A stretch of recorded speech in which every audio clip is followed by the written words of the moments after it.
The state of Idaho has not been spared from the opioid epidemic wreaking havoc on states across the country. The number of overdoses on the rise. The number of arrests on the rise. The amount of drugs seized off Idaho's highways, yeah, you guessed it, on the rise. 6 on Your Side's Karen Laird joins us with more on where these drugs are coming from in tonight's Finding Hope. While some drug users are getting high on prescription painkillers picked up at their local pharmacy, many others are turning to heroin. And as I found out, most of that is entering our communities from Utah. Every single day, somebody's tripping to Utah and bringing back heroin. The #1 drug problem plaguing state police is trafficked into Idaho communities 7 days a week. It's becoming more and more frequent. 5 years ago, we were seeing almost none, and right now, it's the biggest problem that we have in southeast Idaho. Opioids, highly addictive and potentially fatal. We can see anywhere from users to have the tiniest amounts to the traffickers that have ounces, and up to pounds of it.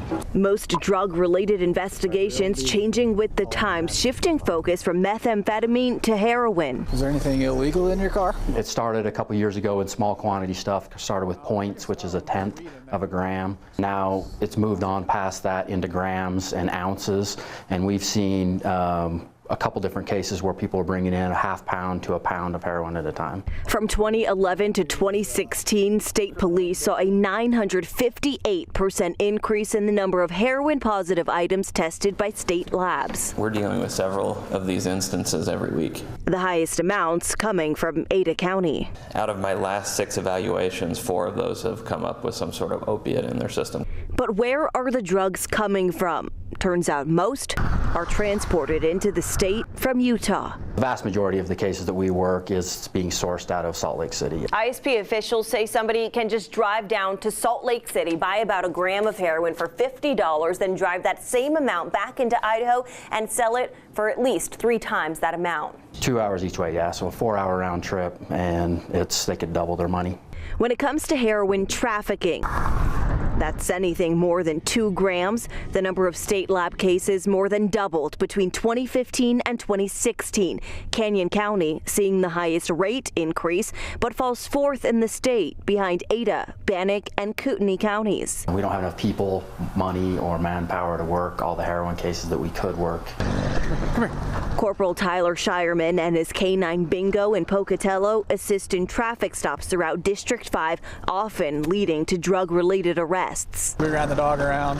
Dog alerted on the driver's door, jumped in, and then right here on the, underneath the driver's seat area. So 1 shoebox in there that just has 1 baggie in it that's torn on the corner. But police say their opioid problems don't end with heroin. According to the CDC, for every 100 people in the gem state, there are 86 painkiller prescriptions. I know it's prescription medication, but people are obtaining these for illicit use, basically using it to get high and not in accordance to a prescription. Most of the times they're not even prescribed the medication. CDC officials say 46 people die from prescription painkiller overdoses each day in the United States, and sadly some of those are in Idaho.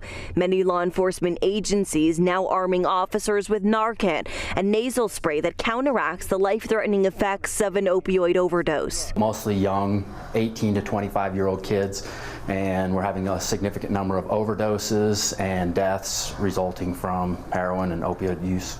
Meridian police officer Jake Simon says he personally sees many of those users then take the wheel. And it is scary to think of the amount of impairment I can see in somebody on heroin or a heavy dose of an opiate. It's scary to think that they would get behind the wheel of a 3, 4, 5, 6,000 pound vehicle and drive down the road. Impacts to the public stretch beyond the scope of road safety, also leading to an uptick in crime. Either through a petty theft, a minor theft situation, or even vehicle burglaries, they're using these types of situations to fund their habit.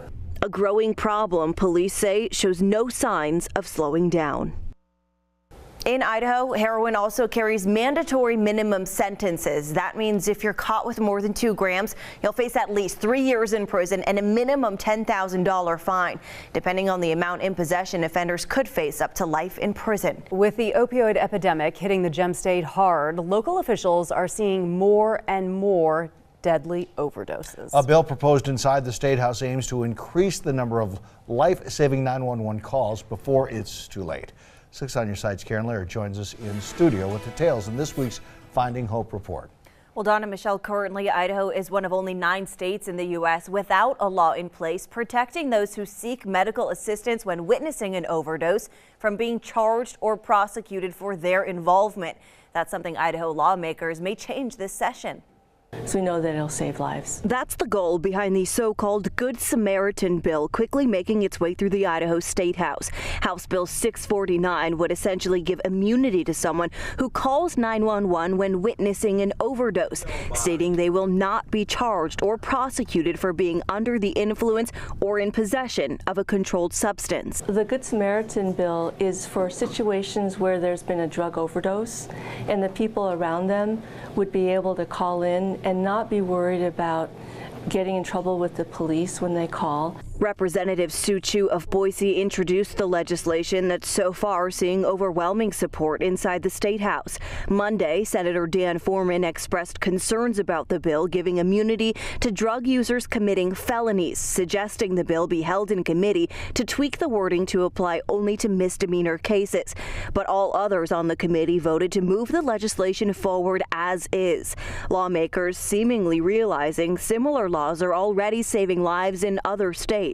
There are many people that are affected by this disease called addiction, and they have so much to give. And for their lives to be snuffed out for this or any other kind of situation, if it's avoidable, let's do it. Because I want the person that can save another person's life to have their life. One life lost because of people being scared about going to jail is one life too many. The bill also protects individuals who seek medical help when experiencing an overdose themselves, hoping more people will call 911 if they start showing signs of an overdose. Why would we be punishing somebody with legal implications when they need medical help? So last week, the bill passed the House on a 67-1 vote, received that full hearing in the Senate Health and Welfare Committee this afternoon. The bill now heads to the Senate floor for a vote with a do pass recommendation. Lawmakers also discussed the intent to track overdoses in the coming years as a reference for the future to see if this bill is actually having an impact on the number of lives saved. Reporting live in studio, I'm Karen Lair, 6 on Your Side. More and more Idahoans are falling victim to opioid addiction, hooked on drugs like prescription pills or heroin. Tonight, we're taking an inside look at one replacement therapy option available right here in the Treasure Valley. As 6 on Your Side's Karen Lair reports, it's an option that isn't available in most parts of the state. It is tonight's installment of Finding Hope. Well, in the state of Idaho, there are only 2 businesses offering medication-assisted treatment programs. Each have 2 locations, and all 4 options in the entire state fall between Boise and Nampa. So as a result, some people are driving to the Treasure Valley daily from as far as Oregon and Pocatello in their mission to conquer addiction. Patients will receive their daily medication. Roughly 300 patients a day walk through the doors of Raise the Bottom Addiction Treatment Center in Boise, a medication-assisted treatment option often referred to as MAT. Addiction isn't prejudice at all. Patients include men and women of all ages fighting back against their addiction to opioids like heroin and prescription painkillers. People stigmatize addiction as if it's a low-bottom thing, and it's not. Once an opioid dependency is diagnosed by an in-house doctor, patients will begin receiving one of 3 FDA-approved medications to fight against the symptoms of painful withdrawal. You have receptors in your brain, and they are craving these opiates, and so methadone covers those receptors so that they are no longer craving outside opiates. Raise the Bottom Executive Director Jason Austin says the beauty of methadone is its ability to block those receptors without making a patient high, allowing them to live their lives without worrying about where their next fix will come from. That hopelessness and that kind of fear and desperation, I think that's one of the most important things you see that disappears. He says typically a major mental difference is noticeable within the first week of treatment. They're starting to see that there's a light at the end of the tunnel because, all right, I just come here once a day, I continue to get this medication, I don't have to spend the rest of my day calling up my dealers, trying to meet them here, trying to figure out where we're going to do this. How am I going to get my money?